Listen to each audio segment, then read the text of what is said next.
exciting today, and we'll get to that. It's July 10th, a Wednesday, Whiteboard Wednesday on the way for Nate Burleson and Kyle Brandt, and you are part of the show. Please keep tweeting us at #GMFB. You got into a pizza bait discussion. Pizza Twitter is so Get me out of the mentions. I know. You don't want to be up any part of that. I was into a pizza Twitter discussion with all of Chicagoland, and I think I lost it. But we're all winners today because the entire world is looking at New York City. The ticker tape parade is here in New York City for the U.S. Women's National Team. And guess who's coming to the table? That woman right there, two-time Women's World Cup champion, Julie Ertz, is coming into the studio right before the parade. Oh my gosh, look at that. Julie Ertz will be The champ is here. The champ is here, the world champ. There's a guy who was almost a champ, but then they lost to the Patriots. What's the deal with Gurley's knee? What's his future? Our own intrepid reporter Omar Ruiz caught up with Gurley. Need to know. I love that. I love it. I don't love him on the bike, though, but we're going to get an update from Omar. And, guys, we are breaking down all things NFC North. It's NFC North Day. Let's shout out to some suburbs in the NFC North. Sheboygan, Wisconsin. Niles, Illinois. Deep Haven, Minnesota. Nate, give me something from Detroit. Give me a town in Detroit. Racine, Waukesha. How about 8 Mile? 8 Mile. Let's do it. We'll talk Lions. It's NFC North Day. Royal Oak. Royal Oak, sure. Right, love that. What's up, Lincolnshire? Part of town, Lincolnshire. That's my hood. All right, it's time for Lead Block. Lead Block, Lead Block. Now that we've shaken up the entire Midwest, let's start with this and start with you. Okay. Because earlier in the week, this isn't even a week thing. This is a life thing. Since the draft, since before the draft, No doubt. you have been so high, heaping praise upon number 15 overall pick, rookie quarterback Dwayne Haskins. You said this guy right now is ready to come in and set this league on fire. Now, Haskins commented and said, Nate, stop ruining my surprise, bro. I like when they sleep on me. Last time that happened, through 50. Okay.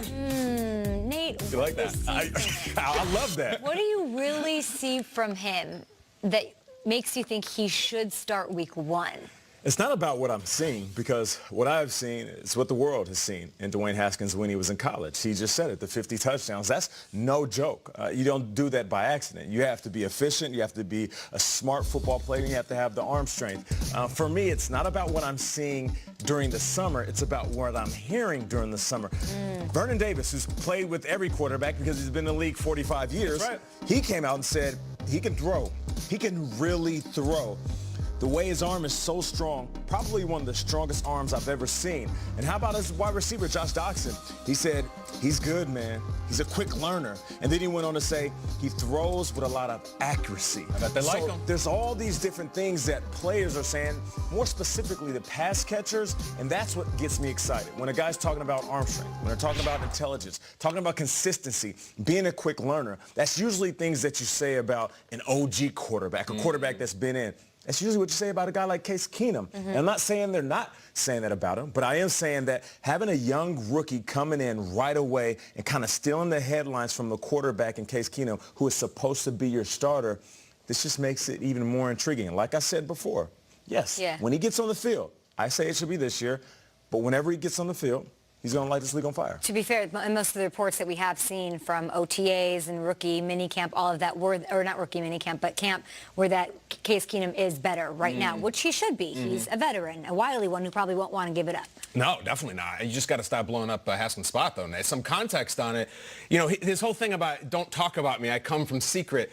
Coming out of high school, he was not the hugest recruit in the country. He was originally going to go to Rutgers or Maryland, which are programs not the stature of Ohio State. Shows up Ohio State, red-shirted. Next year, on the bench behind J.T. Barrett. First season out, 50 touchdowns. Like, he likes to sneak up on people. And I think Case Keenum, we kind of know what the deal is with him. There's not a ton of mystery with Case. There's a ton with this guy. The question is, how soon will that ability get on the field? I think really soon. Should he start week 1? That's the question. We don't know yet. What we do know is another Redskins legend is like, no. Joe Theismann. Here's what he said a couple of weeks ago. The Redskins legend, as I said, to put him out there early against those teams, it's just a formula for disaster for the team, for Jay, for the fans, and everybody else, talking about Jay Gruden, of course. So, guys, we come up with this every single August and September. It becomes a philosophical deal. Do you put him out there right away, or do you take that very important investment and let it mature a little bit before you uncork it? There's so many reasons why you put a rookie out there right now. Lamar Jackson, last year, phenomenal when he got on the field. Baker Mayfield, phenomenal when he got on the field. And then, Kyle, you mentioned it before. When a coach puts a rookie quarterback out there, That leash gets a little bit longer. That hot seat gets a little bit cooler. I say play him right now. Play him right now. What do you think, Adams? I will present the counterpoint to not playing him right now and to sort of agree with Theismann.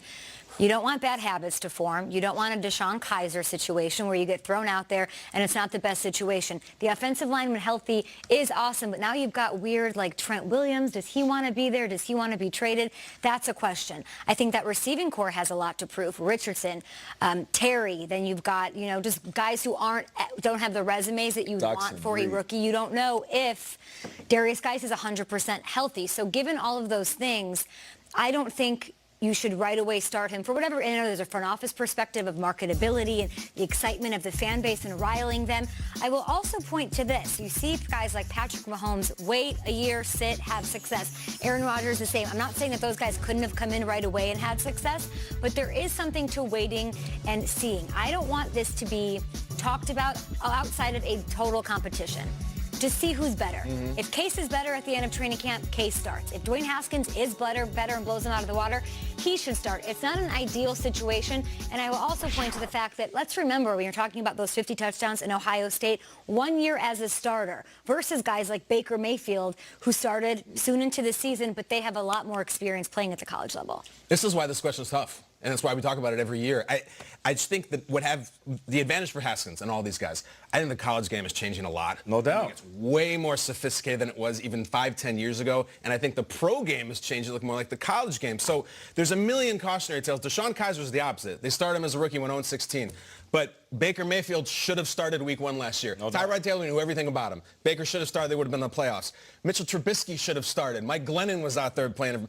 Deshaun Watson was benched for a half. A half. But here's the thing. This is the most important thing by far. It's how the coach handles it. Jared Goff started. He couldn't do anything under Jeff Fisher. Deshaun Watson comes in. Bill O'Brien decided to throw away the entire playbook during the bye and be like, we're gonna be around him, not him around us. So if it is Haskins, it is on Jay Gruden to maybe take some of that Urban Meyer stuff and bring it to Washington. No doubt. Coach your butt off if you put him in. Love that. Well, we'll certainly have our eyes on Dwayne Haskins in Washington. That's the quarterback competition I think everybody needs to have their eyes on. But what do you guys think is the most intriguing camp battle at QB? I think in Miami. I really do, because first of all, not only all of us nationally, but everyone in Miami has been waiting for the quarterback since, I don't know, the 80s, the 90s. The Miami quarterback is a loaded topic. And to look at Fitzpatrick and Rosen, I think it's interesting personality-wise. It seems to be the guy in Fitzpatrick who knows everything versus Rosen who thinks he knows everything. I want to see how they're received by their teammates. Because everyone who's ever played with Fitz seems to think he's the greatest guy ever. He's Josh McCown with a beard. He's played in every offense, everything. And Rosen maybe has a polarizing personality. As far as the football, we'll see when they start throwing it. But watch how teammates react. And I guarantee there will be quotes coming to Miami that show you we like Fitz right now, or the Rosen kid has it. You can read everything from the teammates. I'm looking at Miami. For me, I'm looking at the NFC East as a whole. When you look at the quarterback situation in Washington, we just talked about it. Dwayne Haskins has a chance as a rookie to come in and take this team and see what he can do across the league. When you look at New York, Eli Manning is facing a younger version of himself. Is that a QB competition? I do believe so. Do you think? I've said it time and time again. I feel like we're going to see Daniel Jones sooner than later. And I know people in New York, they don't want to hear that. But from what I'm hearing, this young man, his athleticism, it just brings a different element to this offense. Now we keep going.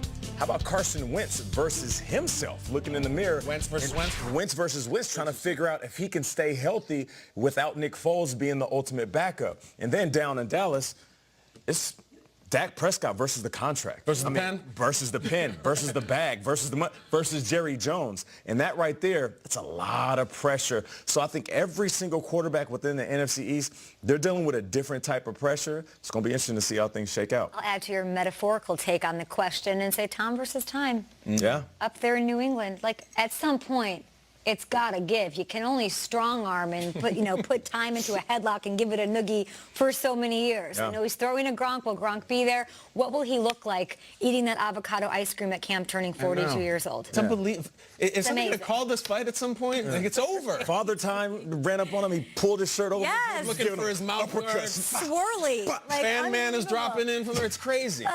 Quarterback we did not mention is one that you, my friend, are very high on. We got. Yeah, you probably sent him him some flowers and chocolates Jimmy G? last night. No, Matt Oh, Ryan. Matt Ryan. Yeah, he's cool too. So, did you see this? I did. Adorable. But how will he handle these two dynamic personalities in the locker room this year? He's so excited their boys get. That's the first thing you thought of. Oh, yeah. And one half of the best sports power couple on earth. Yeah. On Good Morning Football.